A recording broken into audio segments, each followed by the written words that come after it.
Oke, Assalamualaikum warahmatullahi wabarakatuh. Saya Raihan Andika Satria, kelas TE 24P, akan mengerjakan tugas proses manufaktur.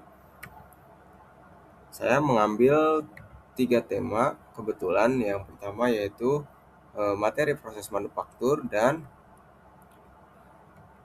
lembar logam serta proses sheet metal.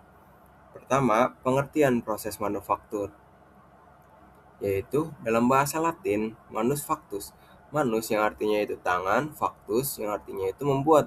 Arti dibuat menggunakan tangan merupakan metode yang umum dipakai untuk membuat sesuatu pada saat kata manufaktur dicetuskan. Dalam konteks modern dapat didefinisikan dari sudut pandang teknologi dan ekonomi. Nah, manufaktur dalam sudut pandang teknologi yaitu aplikasi proses fisika atau kimia untuk mengubah bentuk atau struktur suatu material dalam membuat komponen atau produk. Terus, manufaktur secara ekonomi yaitu proses transformasi material menjadi sesuatu yang memiliki nilai tambah. Nah, terus kemampuan manufaktur yaitu dapat dilihat dari beberapa dimensi kemampuan. Pertama, ada kemampuan teknologi proses, keterbatasan fisik produk, dan kapasitas produksi. Terus ada pun material manufaktur terdiri dari metal, keramik, dan polimer. Nah, saya di sini akan membahas lebih spesifiknya terhadap material manufaktur logam. Nah, logam dapat dibagi menjadi dua, ferrometal iron dan non-ferrous metal. Kayak begitu. Oke, next selanjutnya dibuat singkat saja, lembar logam yaitu istilahnya ada sheet metal, lembar logam, plate logam. Terus ada istilah cutting, pemotongan, bending, penekukan, drawing, penarikan. Nah, lembar logam yaitu memiliki ketebalan antara 0,4 mm sampai 6 mm. Ketebalan 6 mm disebut plat logam, dibentuk menggunakan proses rolling, proses lembar logam, potong, cutting, tekuk, bending, tarik, sama dengan drawing. Terus temperatur pengerjaan lembar logam umumnya pada suhu kamar. Terus warm working untuk material yang tebal, getas atau proses deformasi yang signifikan. Toolsnya meliputi punch and die, mesin yaitu stamping press. Nah, proses pemotongannya ada di sini mekanismenya ya. Terus ada karakteristik permukaan potong, yaitu meliputi rollover, burnish, fracture zone.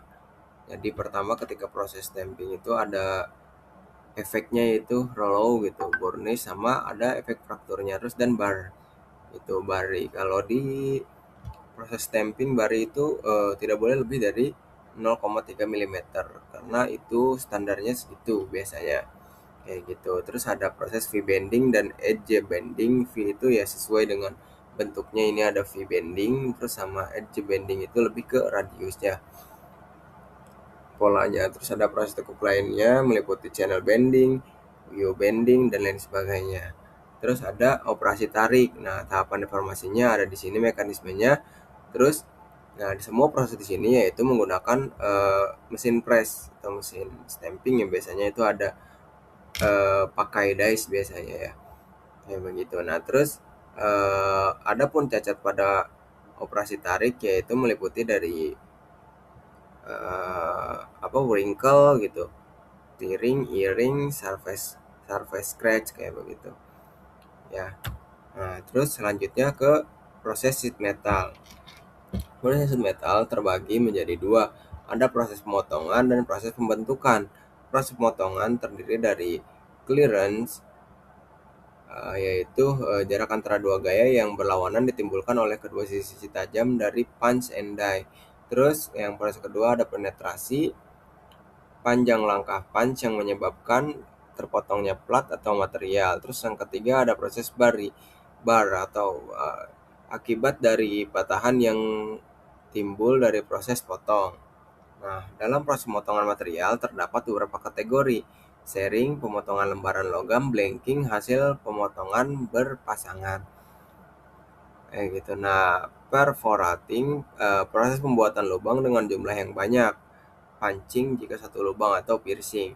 Nah, trimming, proses pemotongan sisa material yang tidak dibutuhkan untuk mendapatkan ukuran akhir yang tepat. Sisanya itu scrap ya. Jadi yang hasil akhirnya itu diambil, yang sempurnanya, sisanya scrap biasanya. Nah, terus gaya potong. Gaya potong yang dibutuhkan pada suatu proses pemotongan adalah F, C, terus ini ya, bisa dibaca di situ. Terus ada proses pembentukan. Nah, proses pembentukan untuk pencetakan ini ada deep drawing, terus stretching, bending, crimping, flanging, and hole flanging, stamping atau coining atau embossing, curling dan wiring, hemming dan seaming, swagging, expanding. Nah, terus ada proses deep drawing, yaitu pembentukan lembaran logam menjadi sebuah komponen yang berangka, kap, bejana, mangkuk, kayak gitu. Terus ada stretching, merupakan proses pembentukan yang meliputi perentangan benda kerja terhadap punch. Pada proses ini terjadi gaya tarik pada dua sumbu biaksial. Terus ada proses bending. Bending merupakan proses pembentukan yang mengubah lembaran benda kerja yang lurus menjadi melengkung. Nah, terus ada proses crimping. Proses bending yang dilakukan pada sheet metal, brass, copper untuk menjepit kabel listrik yang dipasangkan pada lembaran logam tersebut. Terus ada flanging dan hole flanging. Merupakan proses bending di mana daerah yang dibentuk tidak merupakan garis lurus tetapi mengikuti bentuk tertentu. Tujuannya untuk memperkuat bagian tepi komponen dan memperindah bentuk komponen tersebut. Nah, terus ini ada proses stamping atau coining. Proses stamping atau coining digunakan untuk membuat kontur pada dua sisi permukaan benda kerja dengan cara penekanan. Biasanya meliputi draw 1 biasanya. Kalau di flow proses itu biasanya ada blank gitu, draw 1, draw 2, draw piercing, kayak begitu. Nah, hasilnya yaitu biasanya bodi mobil kayak gitu. Nah, terus ada proses swagging expanding, proses pengecilan diameter pipa atau poros dengan mesin khusus. Terus ada curling dan wiring, proses pengerolan pada satu sisi bertujuan untuk memperkuat bagian sisi atau tepi komponen. Bila pada proses ini melibatkan kawat sebagai penguat, maka proses tersebut dikenal dengan wiring. Hemming dan seaming, proses pelipatan atau bending pada bagian tepi lembaran logam dengan tujuan untuk memperkuat bagian tersebut. Bila proses ini dilakukan untuk menyambung dua part, maka proses tersebut dinamakan seaming. Kesimpulannya, proses manufaktur merupakan kegiatan mengubah bahan mentah menjadi produk bernilai tambah melalui berbagai proses produksi. Salah satu proses penting adalah proses lembar logam sheet metal yang termasuk dalam metal forming. Proses lembar logam terdiri dari pemotongan dan pembentukan yang dilakukan menggunakan punch, die, dan mesin press untuk menghasilkan produk secara cepat, presisi, dan efisien. Teknologi ini banyak digunakan pada industri modern karena mampu mendukung produksi massal dengan kualitas yang konsisten. Kayak gitu, bisa diatur kualitasnya. Ya, jadi mungkin ini yang bisa saya sampaikan. Kurang lebihnya mohon maaf. Cukup sekian dan terima kasih.